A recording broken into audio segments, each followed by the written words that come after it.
Hey everybody, Mike Stone with StoneWorks Picks here. I just got back from Denver and I brought home some really cool rocks. I'm looking forward to cutting them into some picks. I thought I'd show you some of the rough before I go into slabbing. One of the coolest finds of the year is this purple Mexican agate.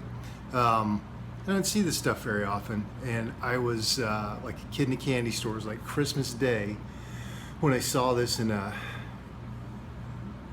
Denver. Kind of looks black.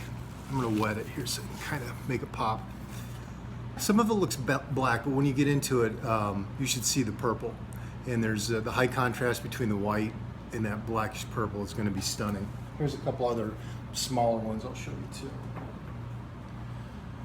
Doesn't look like much. Kind of get it wet. You can see there's some character and some depth in that one too. And that'll make a good guitar pick.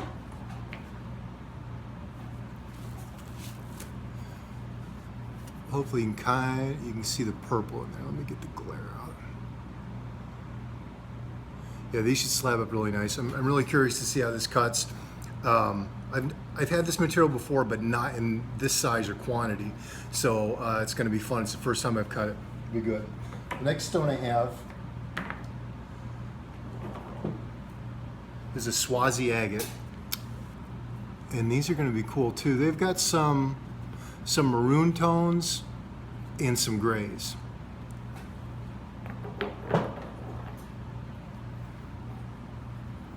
I think that's going to be pretty cool too. It's one of the first times on the market for this stone also. Came in from Africa, and one of my rock dealers had some, and I've never seen this stuff before either. So it'll be the first time I cut this. This is really solid stuff. I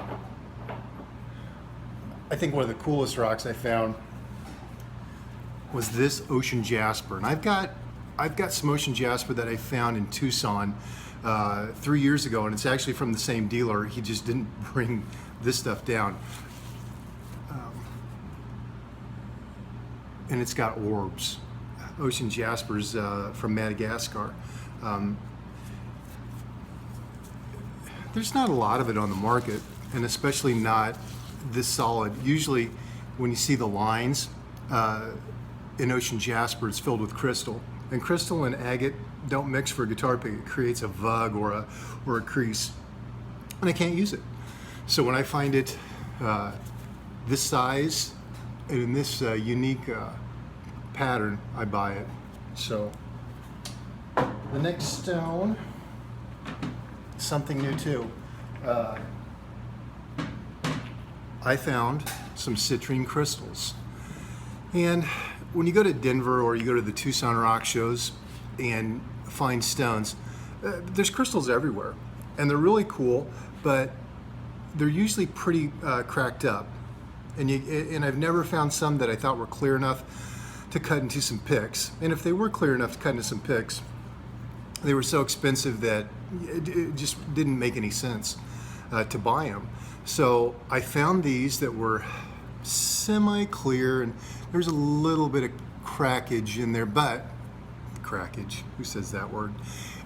There's some cracks in there, but I think all in all, this is gonna be a really unique, cool stone. I think when I cut it, it's gonna have some yellows and some golds when it polishes up. And here's another small one. So that's kind of a new thing. I've never tried it. It may not work, or it may. We'll see what happens. Another cool stone I got was some ocean wave, and it's a cousin to the ocean jasper. It just doesn't quite have all the detail, but there's some red and some green in there, and that's going to make some cool picks. I look for contrast, and so anytime I see the red and the green, I'm like, okay, that could be cool. The highlight of the show, definitely, if you've watched any of the videos I've just started putting out, is the Dinosaur Bone that we found from Ty at the Bikini Rock Hounding team. I don't know how they came up with that name, but look them up on Facebook. The problem with Dinosaur Bone is when you see the cell structures, when I go to polish, they undercut. They're just softer.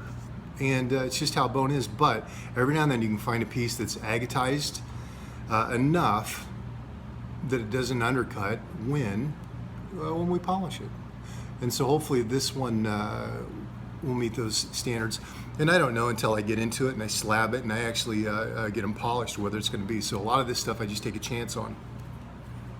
And this is the stone, along with the one that my son Sam picked out. We're going to take you through the whole process. I'll show you how we load it up onto the slab saw, how I shape them out, and then how we polish them, and then turn them into a pick. And so whether it's a failure or a success, you guys will follow it. You know. Let's see. Here's Sam's dinosaur bone that he picked out. That's got some really cool gray and reds in there that are going to work out. I can already tell you this part up here is soft. Won't turn into picks, but we don't waste anything. We'll keep that. It'll make some really cool jewelry or some necklaces or something. But this is the part that we were interested in right through here, and we think that's going to be solid enough and agatized enough to be turned into guitar picks. We'll find out. And hey, that's it. That's my Denver finds. So we'll keep you posted on how they turn into picks. Thanks a lot. Bye.